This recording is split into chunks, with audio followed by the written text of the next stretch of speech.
Hello everyone, एक बार फिर से आप सभी का स्वागत है हमारे channel current affairs by Ravi पे। और ये है हमारी डेली करंट अफेयर्स की सीरीज़ जिसमें हम हर दिन most important top 12 current affairs को यहाँ पे डिस्कस करते हैं। आज की क्लास में हम बात करेंगे 22 अक्टूबर 2025 के 12 सबसे इम्पॉर्टेंट करंट अफेयर्स के बारे में।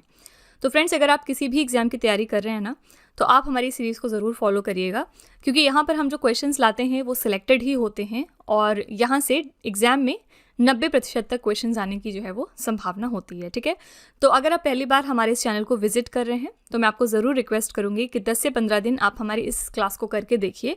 इसका जो रिजल्ट है वो आप अपने मॉक टेस्ट और एग्जाम्स में ज़रूर देखेंगे। करंट अफेयर्स के सेक्शन में जो आपका स्कोर है वो बढ़ता जाएगा इससे। ठीक है, तो आइए स्टार्ट कर लेते हैं आज की अपनी इस क्लास को। और हमेशा की तरह हम शुरुआत करेंगे क्विक रिवीजन के साथ, यानी हमने जो भी कुछ एक दिन पहले पढ़ा होता है उसको हम यहाँ पर सरसरी निगाह से देखते हैं। कल का पहला क्वेश्चन हमने किया था, अक्टूबर 2025 में मेडागास्कर देश के नए राष्ट्रपति के रूप में किसने शपथ ली है? तो माइकल रैंड्रिनेरिना बन गए हैं मेडागास्कर देश के नए राष्ट्रपति। इन्होंने रिप्लेस किया है एंड्रयू रेजुलिना को। ठीक है, अक्टूबर 2025 में कौन सा देश कानून के माध्यम से इच्छा मृत्यु को वैध बनाने वाला पहला लैटिन अमेरिकी देश बन गया है? तो इच्छा मृत्यु को वैध बनाने वाला पहला लैटिन अमेरिकी देश बना है उरुग्वे। इसी के साथ पहली बार इच्छा मृत्यु को किसने वैध बनाया था? तो पहली बार नीदरलैंड्स देश ने बनाया था इसको वैध। और कब बनाया था? तो 2001 में। ठीक है, अक्टूबर 2025 में फसल कटाई से पहले का त्यौहार, जिसको अब कटी बिहू के नाम से जानते हैं, ये किस राज्य में मनाया गया है? कटी बिहू असम का त्यौहार है। बेसिकली यहाँ पर 3 बिहू मनाए जाते हैं। पहला है यहाँ पर माघ बिहू, दूसरा है बोहाग बिहू और तीसरा है यहाँ पर काटी बिहू। ठीक है, तो जो माघ बिहू है ये जनवरी मंथ में हम मनाते हैं, बोहाग बिहू अप्रैल के आसपास मनाया जाता है और काटी बिहू जो है वो अक्टूबर में हम मनाते हैं। अक्टूबर 2025 में संपन्न वार्षिक अंडर 21 पुरुष hockey tournament Sultan of Johor Cup 2025 में भारत ने कौन सा पदक जीता है? हमने इसमें रजत पदक जीता है। स्वर्ण पदक विजेता रही ऑस्ट्रेलिया की टीम और ये इवेंट कहाँ पर हुआ है? तो ये मलेशिया में हुआ है। दुर्लभ भूरे रंग के लकड़बग्घे की अनोखी तस्वीर घोस्ट टाउन विजिटर के लिए 2025 में wild life photographer of the year पुरस्कार किसने जीता है? ये जीता है विम वैन डेन हीवर ने, जो कि दक्षिण अफ्रीका के फोटोग्राफर हैं। भारतीय वाणिज्य एवं उद्योग मंडल के नए अध्यक्ष कौन बन गए हैं? इनका नाम है मिस्टर निर्मल कुमार मिंडा। ठीक है, और साथ ही उपाध्यक्ष भी याद रखिएगा कि एसोचैम के नए उपाध्यक्ष बने हैं mister Amitabh Chaudhary. Okay, Google Cloud ने किस ऑस्कर विजेता के साथ मिलकर दुनिया का पहला AI based Meta human band secret mountain launch किया है? तो ये इन्होंने कोलैबोरेट किया है AR रहमान के साथ। केंद्रीय रक्षा मंत्री राजनाथ सिंह ने भारत के स्वदेशी लड़ाकू विमान तेजस LCA MK1A का अनावरण कहाँ पर किया? इसका अनावरण हो गया है नासिक, महाराष्ट्र में। अक्टूबर 2025 में किस संगठन ने आधार के साथ नवाचार और प्रौद्योगिकी संघ योजना की शुरुआत करी है? भारतीय विशिष्ट पहचान प्राधिकरण यानी UIDAI के साथ। और सीटा का फुल फॉर्म क्या है? Scheme for innovation and technology association with Aadhaar. Okay, और यहाँ पे UIDAI का हेडक्वार्टर्स कहाँ पर लोकेटेड है? नई दिल्ली में। 11वां भारत अंतर्राष्ट्रीय विज्ञान महोत्सव 2025 कहाँ पर आयोजित किया जाएगा? आंसर है चंडीगढ़ में। इस साल के लिए हमने थीम क्या रखी है? विज्ञान से समृद्धि आत्मनिर्भर भारत के लिए। और ये जो इवेंट है ये कब से कब तक होगा? 6 से लेकर 9 दिसंबर तक। IUCN प्रजाति अस्तित्व आयोग के पहले एशियाई अध्यक्ष कौन बन गए हैं? इनका नाम है विवेक मेनन। ठीक है, और अगर आपसे पूछा जाए कि IUCN का हेडक्वार्टर कहाँ पर है, तो स्विट्जरलैंड में। अक्टूबर 2025 में भारत ने किस टीम को हराकर पहली बार AFC अंडर 17 महिला एशियाई कप 2026 के लिए क्वालिफाई किया है? तो उज्बेकिस्तान को हराकर। और आयोजन स्थल यानी इवेंट कहाँ पर हुआ है? तो किर्गिस्तान के बिश्केक में। ठीक है, तो ये हमारे most important top 12 current affairs थे कल के। अगर आप इनको डेप्थ में जाके समझना चाहते हैं, डिटेल में हर क्वेश्चन को समझना चाहते हैं, तो आप हमारा कल का लेक्चर ज़रूर रेफर करिएगा। यहाँ पर तो हम बस ब्रीफ में डिस्कस करते हैं। अगर आप इनमें से किसी भी एग्जाम की तैयारी कर रहे हैं तो ये जो हमारी करंट अफेयर्स की सीरीज़ है ये आपके लिए हेल्पफुल साबित होने वाली है। तो SSC, CGL, CHSL, MTS, FCAT, UPPS, PCS किसी भी एग्जाम की अगर आप प्रिपरेशन कर रहे हैं तो आप हमारी सीरीज़ को ज़रूर फॉलो करिए। साथ ही मैं आपको बता दूं कि जो हमारी सितंबर मंथ की करंट अफेयर्स की ई बुक है वो हमारी वेबसाइट पर लॉन्च कर दी गई है। साथ ही अगर आप पिछले 8 महीने की करंट अफेयर्स का ई बुक चाहते हैं जिसमें कि जनवरी से लेकर अगस्त 2025 तक के सारे इंपॉर्टेंट करंट अफेयर्स मौजूद हों, तो ये ई बुक भी आपको हमारी वेबसाइट www.ravibooks.com पर मिल जाएगी। आप यहाँ पर जाकर इसको चेकआउट कर सकते हैं। ये छोटा सा सैम्पल है हमारी करंट अफेयर्स की ई बुक का। आप यहाँ पर देख सकते हैं कि हर क्वेश्चंस को किस तरह से एक्सप्लेन किया गया है अच्छे तरीके से। यहाँ पर हम हाइलाइटर का यूज़ करते हैं, इंपॉर्टेंट पॉइंट और पिक्चर्स का भी यूज़ करते हैं।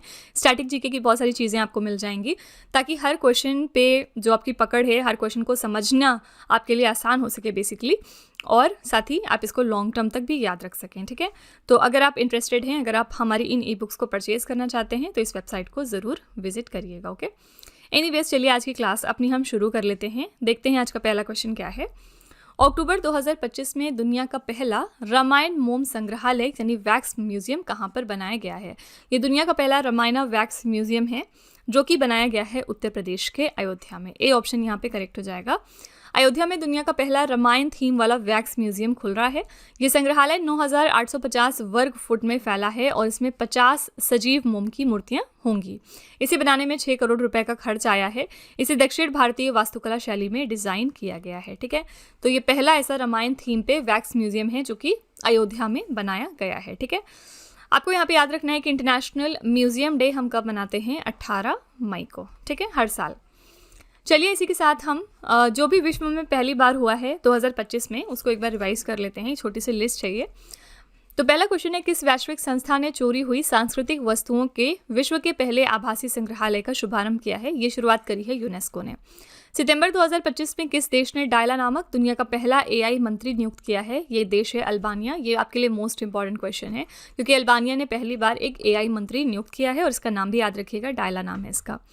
अक्टूबर 2025 में मां से शिशु संक्रमण की 3 प्रमुख बीमारियां HIV, सिफिलिस और हेपेटाइटिस बी को पूरी तरह समाप्त करने वाला दुनिया का पहला देश कौन सा बन गया? ये देश है मालदीव्स। ठीक है, और HIV और सिफिलिस को इन्होंने जनवरी में ही 2025 में एलिमिनेट कर दिया था। हेपेटाइटिस बी को इन्होंने अक्टूबर में एलिमिनेट किया है। 2026 में दुनिया का पहला multi sensor earth observation satellite mission दृष्टिकोण लॉन्च करेगा। इसको लॉन्च करेगी इंडिया की एक प्राइवेट कंपनी जिसका नाम है गैलेक्स आई। गोबी रेगिस्तान में दुनिया का पहला ड्यूल टावर सौर तापीय ऊर्जा संयंत्र किस देश में शुरू हुआ है? तो चीन में। किस देश ने दुनिया का पहला लाइव अंडरवाटर साक्षात्कार इंटरव्यू सफलतापूर्वक आयोजित किया है? तो पलाऊ देश ने। ठीक है, ये आपकी मोस्ट इंपॉर्टेंट शीट है विश्व में जो भी चीज़ पहले बार हुई है 2025 में उसके बारे में आप इनका स्क्रीनशॉट ले सकते हैं और इनको याद करके रख सकते हैं। अगला प्रश्न है, अक्टूबर 2025 में बोलिविया के राष्ट्रपति पद का चुनाव किसने जीता है?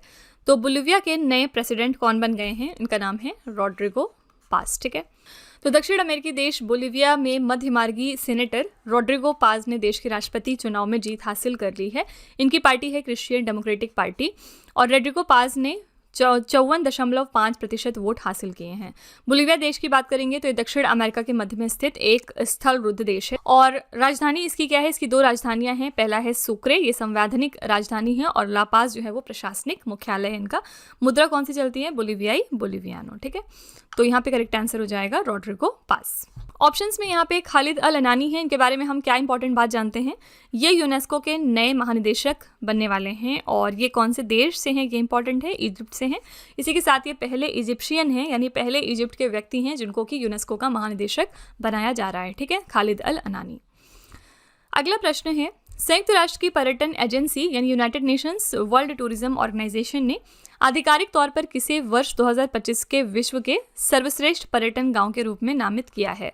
कौन सा विलेज है इसमें से जिसको कि यूनाइटेड नेशन टूरिज्म एजेंसी ने डेजिग्नेट किया है as the world's best tourism village 2025 के लिए? आंसर हो जाएगा सी ऑप्शन, स्लोवेनिया का ब्लेड। ठीक है, तो संयुक्त राष्ट्र की पर्यटक एजेंसी द्वारा अन्य चयनित गांवों में Jardin Colombia, Jatiluwih Indonesia, Kalopanayiotis Cyprus, Bamba Peru, Mindo Ecuador और मुरा स्पेन शामिल हैं। ठीक है, लेकिन 2025 का शीर्ष स्थान मिला है स्लोवेनिया के ब्लेड को। ब्लेड का चयन जो है सतत विकास, ग्रामीण पर्यटन में नवाचार और स्थानीय भागीदारी के लिए वैश्विक मान्यता के तौर पर किया गया है। United Nations World Tourism Organization की बात करेंगे तो इसका हेडक्वार्टर है मैड्रिड स्पेन में और स्थापना तिथि इसकी है 1 नवंबर 1975। ठीक है, तो यहाँ पे याद रखिएगा कि दुनिया का बेस्ट टूरिज्म विलेज 2025 के लिए साबित हुआ है स्लोवेनिया का ब्लेड। ओके, इसी के साथ अगर हम कुछ इंपॉर्टेंट विलेजेस की बात करें जो 2025 में न्यूज़ में आए हैं तो पहला है यहाँ पे NRI village. NRI village India का किसको कहते हैं? ये है धर्माज विलेज और ये कहाँ पर लोकेटेड है? ये गुजरात में है। ठीक है, क्यों इसको एनआरआई विलेज हम कहते हैं? एनआरआई बेसिकली होता क्या है? Non resident Indian. जो लोग ओरिजिनली तो इंडिया से होते हैं लेकिन वो बाहर रहते हैं, आउटसाइड इंडिया। और क्यों रहते हैं? बिकॉज ऑफ सम रीज़न, जैसे कि अगर वो पढ़ाई कर रहे हैं या फिर अगर वहाँ पर जॉब कर रहे हैं तो उनको हम NRI बोलते हैं, ठीक है। और ये जो विलेज है धर्माज गुजरात का, इसको क्यों हम NRI विलेज बोलते हैं? क्योंकि यहाँ पर लगभग हर घर में, जितने भी विलेज में घर हैं, हर घर से एक लोग जो हैं वो NRI हैं, यानी वो इंडिया के बाहर रहते हैं, ठीक है। इसीलिए इसको हम NRI विलेज बोलते हैं। दूसरा, यहाँ पे टॉप 5 क्लीनेस्ट विलेजेस की लिस्ट आई थी और इसमें याद रखिएगा कि इंडिया का सबसे साफ सुथरा विलेज कौन सा साबित हुआ है, ये है मॉलिनोंग। और ये कौन से स्टेट में है? मेघालय स्टेट में, ठीक है। बेसिकली ये एशिया का सबसे ज़्यादा क्लीनेस्ट विलेज माना गया है, ठीक है। तो इसका नाम याद रखिएगा, मॉलिनोंग, जो कि मेघालय स्टेट में लोकेटेड है। अगला प्रश्न है, अक्टूबर 2025 में झारखंड के रांची में आयोजित साउथ एशियन एथलेटिक्स चैंपियनशिप 2025 का मैस्कट क्या रखा गया है? साउथ एशियन एथलेटिक्स चैंपियनशिप जो 2025 की है वो झारखंड के रांची शहर में ऑर्गेनाइज की गई है और इसके लिए मैस्कट हमने रखा है डालमा। आप इसका पिक्चर यहाँ पर देख सकते हैं। तो साउथ एशियन एथलेटिक्स चैंपियनशिप 2025 के बारे में थोड़े से फैक्ट्स देखते हैं। मेज़बान देश है भारत और इसी के साथ हम इस चैंपियनशिप को तीसरी बार होस्ट कर रहे हैं। कब हमने किया है? पहली बार हमने 1997 में किया, दूसरी बार 2008 में और अब फाइनली हम तीसरी बार कर रहे हैं 2025 में। कहाँ पर हो रहा है? झारखंड के रांची में, बिरसा मुंडा एथलेटिक्स स्टेडियम में। ये इसका चौथा संस्करण है। कब से कब तक होगा? 24 से लेकर 26 अक्टूबर तक। इसका शुभांकर है डालमा, जंगल की आत्मा, खेल की शक्ति, राज्य के प्रतीक पशु से प्रेरित डालमा झारखंड की शक्ति, सौम्यता और खेल भावना का जीवन प्रतीक है। नाम याद रखिएगा, डालमा। और एंथम इसका क्या है? परंपरा और आधुनिकता का संगम। इसमें 6 दक्षिण एशियाई देश शामिल होते हैं, भारत, बांग्लादेश, भूटान, नेपाल, मालदीव और श्रीलंका, जिसमें कि लगभग हर देश से मिलाकर 300 एथलीट और 150 तकनीकी अधिकारी भाग लेने वाले हैं, ठीक है। ये पूरा फैक्ट्स है इस चैंपियनशिप के बारे में। इसका स्क्रीनशॉट आप जरूर ले लीजिएगा, यहाँ से कोई भी क्वेश्चन आपके एग्जाम में जो है वो पूछा जा सकता है, ठीक है। तो इसका मैस्कट है डालमा। अच्छा, हाल ही में 11th जो एशियन एक्वेटिक्स चैंपियनशिप 2025 हुई हैं अक्टूबर मंथ में, इसके लिए मैस्कट हमने क्या रखा था? इसके लिए मैस्कट है जलवीर, ठीक है। तो ये एशियन एक्वेटिक्स चैंपियनशिप की हम बात कर रहे हैं, इसके लिए मैस्कट है जलवीर। तो अलग अलग जो हमारी चैंपियनशिप्स होती हैं उनके मैस्कट्स आपको ज़रूर याद रखने होंगे। अगला प्रश्न है, WDMMA global air power index 2025 के अनुसार चीन को पछाड़कर किस देश की वायुसेना दुनिया की तीसरी सबसे शक्तिशाली वायुसेना बन गई है? तो इस इंडेक्स के हिसाब से आपको बताना है कि कौन सी कंट्री की एयरफोर्स है जो 3rd मोस्ट पावरफुल एयरफोर्स बन गई है पूरी दुनिया की, और इसी के साथ इन्होंने चाइना को रिप्लेस कर दिया या सरपास करा है। करेक्ट आंसर यहाँ पे है हमारा प्यारा भारत, ठीक है। तो ग्लोबल एयरफोर्स रैंकिंग 2025 हाल ही में रिलीज करी गई है। कौन जारी करता है इसको? World directory of modern military aircraft. Bharat की वायुसेना के पास 2229 विमान हैं इनके अकॉर्डिंग, जबकि चीन के पास 3309 विमान हैं। हालांकि भारत की जो वायुसेना है इसकी तकनीकी क्षमता और परिचालन दक्षता चीन से अधिक मानी गई, इसी के कारण भारत को तीसरा स्थान मिला है, ठीक है। तो आप देख सकते हैं कि यहाँ पे चाइना के पास विमान तो ज़्यादा हैं, तो चाइना को ही हमसे आगे होना चाहिए, लेकिन क्योंकि हमारी जो तकनीकी क्षमता वगैरह है या जो और भी फैक्टर्स हैं उन पे हम आगे थे और इसीलिए हम चाइना को रिप्लेस करके 3rd पोजीशन पर आ गए हैं इस इंडेक्स में, ठीक है। रैंकिंग के शीर्ष 5 देश देखते हैं। पहला है USA, दूसरा है रूस, तीसरा है भारत, चौथा है चीन और 5वां है यहाँ पे दक्षिण कोरिया। ज़्यादातर आपसे ये पूछा जाएगा कि पहले पोजीशन पे कौन है, तो USA अमेरिका, और भारत की रैंक क्या है? तीसरी, और हमने किसको रिप्लेस किया है तीसरे पोजीशन पे आने के लिए? तो चीन को, ठीक है। यही 3 क्वेश्चन आपसे एग्जाम में पूछे जा सकते हैं।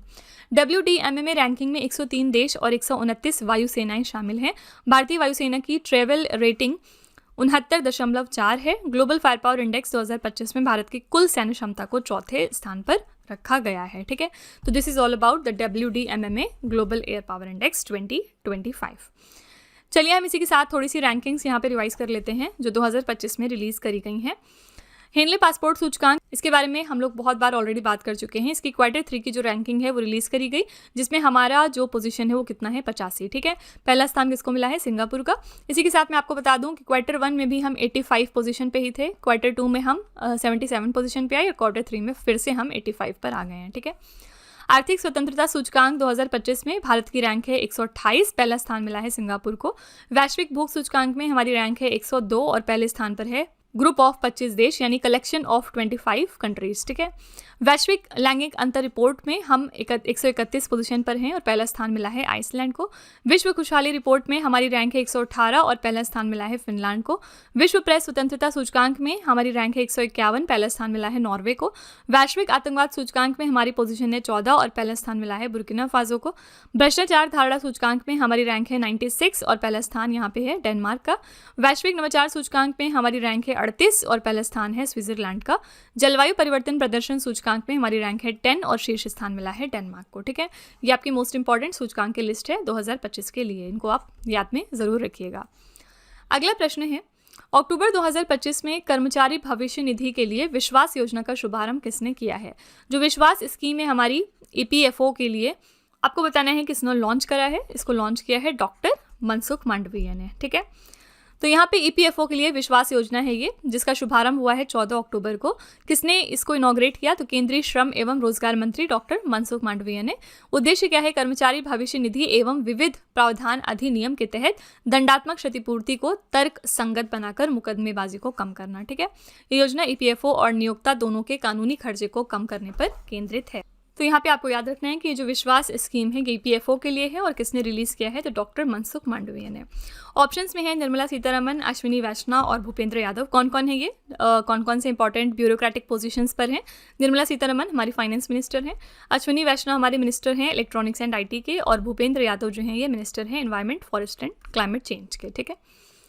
अगला प्रश्न है, राज्य खनन तत्परता सूचकांक 2025 की खनिज समृद्ध श्रेणी कैटेगरी ए में किस राज्य ने शीर्ष स्थान हासिल किया है? कैटेगरी ए जो है मिनरल रिच स्टेट्स की, उसमें किसने टॉप किया है as per the state mining readiness index 2025? Answer है सी ऑप्शन, मध्य प्रदेश, ठीक है। खान मंत्रालय ने राज्य खनन तत्परता सूचकांक और राज्यों की रैंकिंग जारी कर दी है। SMRI ढांचे के अंतर्गत राज्यों को उनकी खनिज संपन्नता के आधार पर 3 श्रेणियों में विभाजित किया गया है, ठीक है। श्रेणी ए है खनिज समृद्ध राज्य की, श्रेणी बी है मध्यम खनिज संसाधन वाले राज्य की, श्रेणी सी है सीमित खनिज संसाधन वाले राज्यों की, ठीक है। आप देख सकते हैं कि श्रेणी ए में टॉप 3 स्टेट्स कौन से हैं? मध्य प्रदेश, राजस्थान और गुजरात। श्रेणी बी में टॉप 3 स्टेट्स हैं गोवा, यूपी और असम। श्रेणी सी में टॉप 3 स्टेट्स हैं पंजाब, उत्तराखंड और त्रिपुरा, ठीक है। सूचकांक राज्यों के प्रदर्शन का मूल्यांकन इन्हीं 4 प्रमुख संकेतकों पर किया जाता है। कौन कौन से ये फैक्टर्स हैं? नीलामी प्रदर्शन, शीघ्र खदान परिचालन, अन्वेषण पर जोर और सतत खनन प्रथाएं, ठीक है। ये आपके लिए इन्फॉर्मेशन के लिए, ये एग्जाम में नहीं पूछा जाएगा। आपको सिर्फ श्रेणी ए, श्रेणी बी और श्रेणी सी के टॉप मोस्ट जो स्टेट हैं उनको याद रखना है, ठीक है। तो यहाँ पे करेक्ट आंसर हो जाएगा C option, Madhya Pradesh, okay. इसी के साथ पिछले दिनों एक कंपनी है जिसको मिनी रत्न का टैग मिल गया है, और ये कंपनी कौन सी है? तो ये है हिंदुस्तान शिपयार्ड्स लिमिटेड, ठीक है। ये इसी अक्टूबर मंथ का करंट अफेयर्स है। हिंदुस्तान शिपयार्ड लिमिटेड को जो है वो मिनी रत्न का स्टेटस हाल ही में मिल गया है। अगला प्रश्न है, भारत में महिला उद्यमियों को सशक्त बनाने के लिए नीति आयोग के वुमेन एंटरप्रेन्योरशिप प्लेटफॉर्म और DP वर्ल्ड ने किस संयुक्त पहल को शुरू किया है? कौन सा ज्वाइंट इनिशिएटिव है जिसको नीति आयोग के वुमेन एंटरप्रेन्योरशिप प्लेटफॉर्म और DP वर्ल्ड ने मिलकर लॉन्च किया है? किस लिए? वुमेन एंटरप्रेन्योर्स को एम्पावर करने के लिए इंडिया के अंदर। करेक्ट आंसर हो जाएगा C option, we rise initiative, ठीक है। तो वी राइज का फुल फॉर्म है यहाँ पे women entrepreneurs reimagining inclusive and sustainable enterprises. 2025 के अक्टूबर मंथ में इसको शुरू किया गया। इस कार्यक्रम के तहत देश भर की उच्च विकास क्षमता वाली महिला संचालित सूक्ष्म, लघु एवं मध्यम उद्यम यानी MSMEs की पहचान की जाएगी और उन्हें वैश्विक व्यापार के अनुरूप तैयार किया जाएगा। WEP का गठन 2018 में नीति आयोग के अंतर्गत महिला उद्यमियों के लिए एक समग्र मंच के रूप में किया गया था, ठीक है। तो कौन सा ये ज्वाइंट इनिशिएटिव है? आंसर है वी राइज इनिशिएटिव। अच्छा, इसी के साथ पिछले दिनों असम स्टेट ने एक वुमेन वेलफेयर स्कीम लॉन्च करी थी और इसका नाम था अरुणोदय 2.3, ठीक है। अरुणोदय 3 स्कीम लॉन्च करी थी असम स्टेट ने। किस लिए करी थी? तो जो भी लो क्लास की वुमेन हैं वहाँ पर जिनको पैसे की ज़रूरत है उनको 1250 रुपये पर मंथ के हिसाब से दिया जाएगा फाइनेंशियली हेल्प करने के लिए, ठीक है। तो याद रखिएगा अरुणोदय 3.0 स्कीम जो है वो किस स्टेट की है? तो असम स्टेट की। अगले प्रश्न में चलेंगे। वर्ष 2025 में मेजर लीग सॉकर में इंटर मियामी के लिए गोल्डन बूट का खिताब जीतने वाले पहले खिलाड़ी कौन बन गए हैं? कौन सी फुटबॉल प्लेयर हैं इसमें से जो पहले बने हैं to win the golden boot for Inter Miami in the MLS 2025 season? यहाँ पे करेक्ट आंसर हो जाएगा सी ऑप्शन, लियोनेल मेसी, ठीक है। लियोनेल मेसी ने MLS 2025 सीजन में 29 गोल करके गोल्डन बूट शीर्ष स्कोरर का पुरस्कार जीत लिया है। वो ये सम्मान जीतने वाले इंटर मियामी के पहले खिलाड़ी भी बन गए हैं। टूर्नामेंट का नाम है मेजर लीग सॉकर 2025। ये इसका 30वां सीजन था। आयोजित करने वाला देश कौन सा है? संयुक्त राज्य अमेरिका और कनाडा मिलके। ठीक है, करेक्ट आंसर है लियोनेल मेसी। मेसी कौन से देश के लिए खेलते हैं? पीछे हमने देखा अर्जेंटीना के लिए। नेमर जूनियर जो हैं ये ब्राज़ीलियन प्लेयर हैं, और रोनाल्डो की बात करेंगे तो ये पोर्तुगल प्लेयर हैं, ये पोर्तुगीज़ हैं, और साथ ही यहाँ पे लुइस सुआरेज हैं, ये उरुग्वे देश के लिए खेलते हैं। ठीक है, तो जो इंपॉर्टेंट स्पोर्ट्स पर्सन हैं उनकी कंट्रीज़ भी आपको पता होनी चाहिए। अगला प्रश्न है, द्वितीय सामाजिक विकास विश्व शिखर सम्मेलन का आयोजन कहाँ पर किया जाएगा? तो ये 2nd वर्ल्ड समिट है ऑन सोशल डेवलपमेंट, जो कि होगी कतर के दोहा में। ठीक है, द्वितीय सामाजिक विकास विश्व शिखर सम्मेलन की बात करेंगे तो ये ऑर्गेनाइज हो रहा है कतर के दोहा में 4 से 6 नवंबर तक। इसके आयोजक हैं कतर सरकार संयुक्त राष्ट्र के आर्थिक एवं सामाजिक मामलों के विभाग के सहयोग से। ये सम्मेलन संयुक्त राष्ट्र महासभा के प्रस्ताव ARES 78318 के अंतर्गत आयोजित किया जा रहा है, और इसका उद्देश्य क्या है? समावेशी सामाजिक विकास, समानता और सामाजिक न्याय को बढ़ावा देना। ठीक है, करेक्ट आंसर है कतर का दोहा। यहाँ पे कतर की बात करेंगे तो ये एक कंट्री है जो कि मिडिल ईस्ट में लोकेटेड है। इसकी कैपिटल है दोहा, और यहाँ पर करेंसी कौन सी चलती है? रियाल। ठीक है, अगला प्रश्न है, 125वीं भारतीय फुटबॉल एसोसिएशन शील्ड 2025 किस टीम ने जीती है? कौन सी टीम है जिसने 125th एडिशन जीत लिया है इंडियन फुटबॉल एसोसिएशन शील्ड का? यहाँ पे करेक्ट आंसर आपका हो जाएगा डी ऑप्शन, मोहन बागान सुपर जायंट। ठीक है, तो 125वीं भारतीय फुटबॉल एसोसिएशन शील्ड है ये, जिसके विजेता हैं मोहन बागान सुपर जायंट। इन्होंने किसको हरा के जीता है? तो ईस्ट बंगाल FC को। परिणाम इसका कैसा रहा था? यानी मैच 1-1 से ड्रॉ रहने के बाद मोहन बागान ने पेनल्टी शूटआउट में 5-4 से जीत दर्ज करी। ठीक है, इस जीत के साथ मोहन बागान ने 22 साल के लंबे अंतराल के बाद ये खिताब जीत लिया, और उनका 21वां IFA शील्ड ये खिताब था ये। ठीक है, फाइनल मैच इसका हुआ था विवेकानंद युवा भारती क्रीरंगन में, जो कि कोलकाता में लोकेटेड है। तो इसके विनर्स है मोहन बागान सुपर जायंट। इन्होंने किसको हराया है इस ट्रॉफी के लिए? तो ईस्ट बंगाल FC को। ठीक है, आज का आखिरी प्रश्न है, अक्टूबर 2025 में केंद्रीय खान मंत्रालय ने किस प्रमुख खनिज को पूर्ण रूप से मेजर मिनरल के रूप में वर्गीकृत किया है? तो मिनिस्ट्री ऑफ माइंस ने ऑफिशियली क्लासिफाई किस मिनरल को कर दिया है एज अ मेजर मिनरल? यहाँ पे करेक्ट आंसर हो जाएगा लाइमस्टोन, यानी चूना पत्थर, बी ऑप्शन। ठीक है, तो केंद्रीय खान मंत्रालय ने अक्टूबर 2025 में सभी तरह के चूने पत्थर को मेजर मिनरल के रूप में वर्गीकृत करने का निर्णय लिया है, जिससे अब चूना पत्थर को इसके उपयोग के आधार पर माइनर या मेजर के रूप में अलग नहीं माना जाएगा। पहले चूना पत्थर को केवल निर्माण कार्यों जैसे कि चूना बनाने वाले भट्टे के लिए माइनर मिनरल माना जाता था, लेकिन अब ये निर्णय है कि चूना पत्थर को किसी भी उपयोग में मेजर मिनरल माना जाएगा। ठीक है, करेक्ट आंसर है बी ऑप्शन, यहाँ पे लाइमस्टोन। इसी के साथ याद रखिएगा कि जो हमारी इंटरनेशनल सीबेड अथॉरिटी है, इन्होंने इंडिया को पहली बार लाइसेंस दिया है कि इंडिया जो है वो पॉलीमेटेलिक सल्फाइड को एक्सप्लोर कर सकती है। कहाँ से? हमारे इंडियन ओशन से। ठीक है, आज से पहले इंटरनेशनल सीबेड अथॉरिटी ने ये परमिशन किसी देश को नहीं दी थी, लेकिन इंडिया को अब ये अलाउ किया है कि हम जो है वो इंडियन ओशन में जाके PM सल्फाइड को एक्सप्लोर कर सकते हैं, इनको खनिज कर सकते हैं। ठीक है, तो इसका मेटल का नाम ज़रूर याद रखिएगा, ये है पॉलीमेटालिक सल्फाइड।